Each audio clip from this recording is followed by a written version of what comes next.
Elon Musk just said something that should terrify every American. While NASA furloughed 83% of its workforce during the October shutdown, China launched deep space missions, expanded their space station, and revealed AI satellites that process data in orbit, tech the US hasn't even started. Musk's warning? SpaceX is now America's only real defense against Chinese space dominance. Not NASA, not Boeing, not Blue Origin. One private company versus an entire superpower backed by unlimited government funding. Let's dive right in.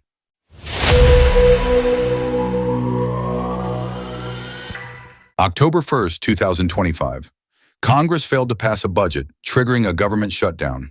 Standard Washington dysfunction, except this time the consequences reach beyond Earth. NASA sent home 15,000 employees, 83% of their entire workforce. The 3,100 people classified as essential kept working without pay, focused solely on one mission, keeping the astronauts aboard the International Space Station alive. Everything else stopped. James Webb, telescope observations, paused. Deep space mission planning, frozen. New launch approvals, canceled.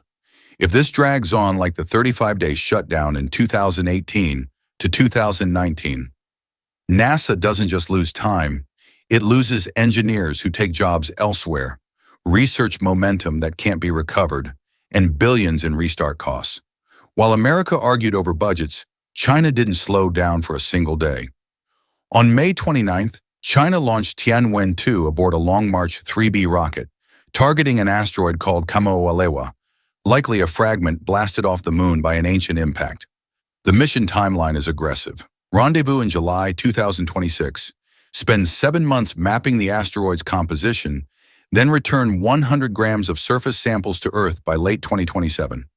Then came the photo that made everyone pay attention. China released a selfie from Tiangong-2, the spacecraft millions of kilometers from Earth, Chinese flag visible, our planet a tiny blue dot in the background. It wasn't just documentation, it was a statement. The technology they're testing matters more than the photo op. Tiangong-2 uses 2 sample collection methods, a touch-and-go approach similar to NASA's OSIRIS-REx, and an anchor-and-attach system never attempted on an asteroid before. If successful, China validates 2 distinct techniques in one mission. That's not catching up. That's innovating ahead. This puts pressure on NASA's own asteroid missions. Psyche is en route to a metal-rich asteroid. OSIRIS-APEX will study Apophis during its close Earth approach in 2029.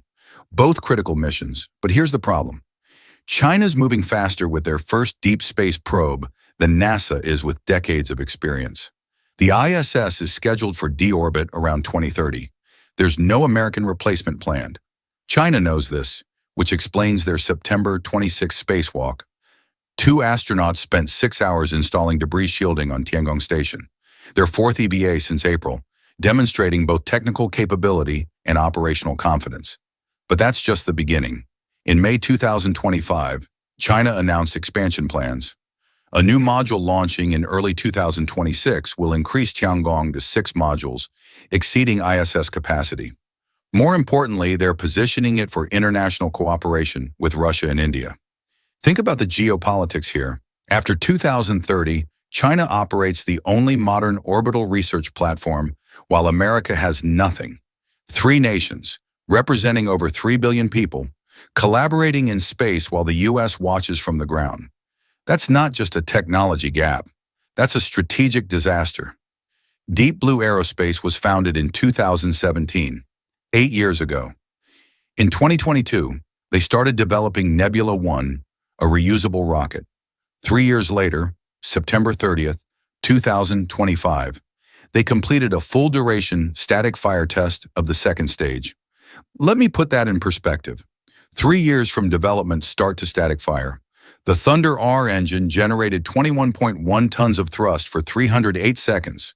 Tank pressurization remained stable throughout. All systems validated. Boeing's Starliner took over a decade and cost billions more to achieve less. Blue Origin announced New Glenn in 2016, still not operational in 2025. Chinese companies aren't just moving fast, they're rewriting what's considered a realistic development timeline. Yes, they've had failures. Space pioneers Tiangong 3 accidentally launched during a ground test in 2024, creating a massive fireball. But here's the critical difference. Chinese aerospace firms share failure data. They learn collectively and iterate rapidly. American companies, they sue each other. In 2021, Blue Origin sued NASA over the $2.9 billion human landing system contract awarded to SpaceX for the Artemis program. NASA had to pause SpaceX's work for 2.5 months while the case proceeded. Read that again. An American company used the legal system to delay another American company's contract to land Americans on the moon. Not for safety reasons, for competitive advantage. Meanwhile, Chinese companies are collectively targeting Falcon 9's market dominance. Imagine if SpaceX and Blue Origin pooled their reusability patents, shared launch infrastructure, coordinated missions. The combined capability would be unstoppable. But that's not American aerospace culture, and China's counting on it. At the International Astronautical Congress in Sydney on October 2nd, Chinese firms unveiled the three-body computing constellation, 100 AI satellites within 3 years, expanding to 1,000 in a decade, ultimately reaching 3,000. Here's why this matters beyond the numbers. These satellites don't just relay data to Earth for processing. They run AI models in orbit, analyzing scientific and commercial data in space. Lower latency, less bandwidth needed, reduced energy consumption on Earth. The US has Starlink, over 5,000 satellites providing global internet. Impressive for connectivity. But they're relay stations, not processors. America's building a bigger network. China's building a smarter one. And they're inviting international partners to add payloads to unused satellite capacity. Countries that join gain access to orbital AI processing. That's technological diplomacy, offering capabilities the U.S. currently can't match. Acting NASA Administrator Sean Duffy has spent the past month on a global tour, repeating one message: we will beat China to the moon. Compare that promise to reality. Artemis 3, the crewed lunar landing mission, was originally scheduled for 2024, then 2025, currently 2027, likely 2028. Each delay costs billions and erodes credibility. China hasn't announced a specific crewed lunar landing date because they don't need to. They're hitting every milestone consistently without the budget drama. Tianwen-2 launched on schedule. Tiangong expanded as planned. Long March 9, their super heavy rocket designed to rival SLS and Starship, progresses without political interference. Promising to beat China while 83% of your workforce sits at home unpaid isn't strategy. It's wishful thinking, which brings us to Musk's warning and why it matters. Falcon 9 has launched over 350 times with a 98% success rate. Falcon Heavy lifts 64 tons to orbit. Dragon spacecraft routinely carries astronauts to the ISS, something Boeing's Starliner still struggles to do reliably after a decade of development. Starlink serves millions across 100-plus countries. Starship, when fully operational, will carry 150 tons to low Earth orbit with full reusability. SpaceX is preparing 4 launch sites to enable multiple flights per week. That's not a rocket program. That's industrial-scale space access. China's Long March 9 is projected to lift 140 tons, close to Starship's capability, but they don't have SpaceX's launch cadence or reusability experience. Not yet. But here's the uncomfortable question. SpaceX is a private company optimizing for Mars colonization and profit, not national security, not geopolitical competition. If Musk decides Mars is more important than beating China, what's America's backup plan? There isn't one. That's the problem. In 2024, China conducted 67 orbital launches. The U.S. had 116 total, but 96 were SpaceX. Remove one company, and America drops to 20 launches. China launched more than the entire U.S. government and commercial sector combined, excluding SpaceX.